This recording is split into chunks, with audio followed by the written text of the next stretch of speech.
तो अगर आपने 2 साल पहले वैक्सीन लगाई थी तो वो इस साल के लिए इफ़ेक्टिव नहीं है।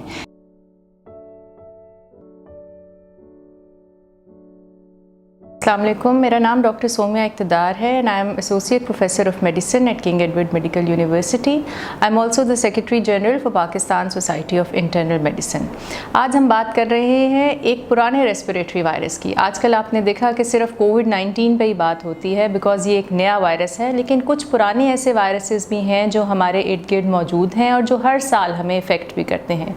उनमें एक कॉमन सीजनल फ्लू का वायरस है जो कि फ़्लू की सूरत में हर साल नवंबर और दिसंबर में हमारे सामने आता है।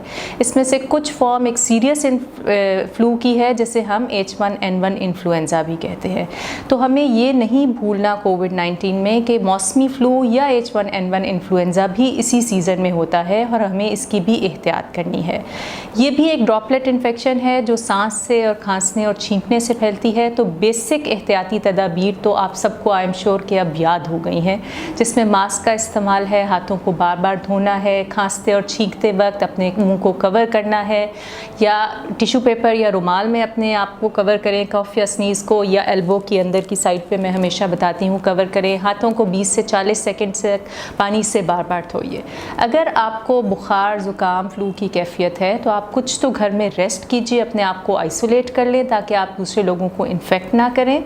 और दूसरी बात ये कि अगर बुखार की शिद्दत में कमी नहीं आ रही, आपका सांस उखड़ रहा है, सीने में घुटन या तंगी महसूस हो रही है, तो आपको फ़ौरन हॉस्पिटल में रिपोर्ट करना चाहिए ताकि आप इवैल्यूएट हो सके और आपका टेस्ट लिया जा सके।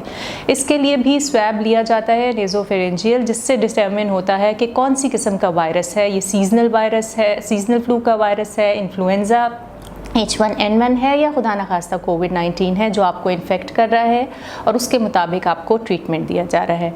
तो मेरा मैसेज इस सीज़न में सब लोगों को यही है कि प्लीज़ एहतियात करें, अपनी हाइड्रेशन अच्छी रखें और गैर ज़रूरी बाहर जाने से इज्तनाब करें। अगर आपको फ़ीवर, फ्लू के सिम्टम्स हों तो आप लोगों से इंटरेक्शन कम कर दें। और फ्लू की वैक्सीन भी दस्तयाब है।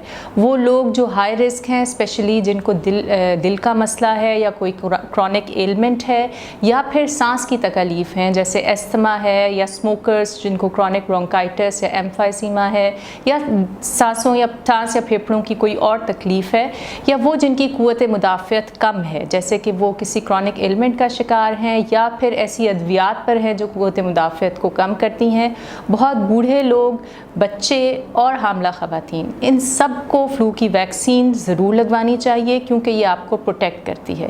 फ़्लू की वैक्सीन के हवाले से सिर्फ एक छोटी सी बात बताना चाहती हूँ, बहुत सेफ़ और इफ़ेक्टिव वैक्सीन है और ये हर साल नई आती है according to the strain which is circulating in your environment. तो अगर आपने 2 साल पहले वैक्सीन लगाई थी तो वो इस साल के लिए इफ़ेक्टिव नहीं है। ये हर साल नई वैक्सीन आती है और उस स्ट्रेन के मुताबिक ही इफ़ेक्टिव होती है, सो इसको हर साल रिपीट करने की ज़रूरत है। This is the ideal time when you should get a flu shot. और वो ग्रुप जो मैंने हाई रिस्क बताया उनको ज़रूर अपने डॉक्टर से मशवरा करके फ़्लू वैक्सीन लगवानी चाहिए। Stay safe and stay healthy. Thank you. अभी मरहम ऐप डाउनलोड करें और किसी भी मसले के लिए 2000 से ज्यादा स्पेशलिस्ट डॉक्टर से ऑनलाइन ऑडियो या वीडियो कॉल के जरिए बात करें।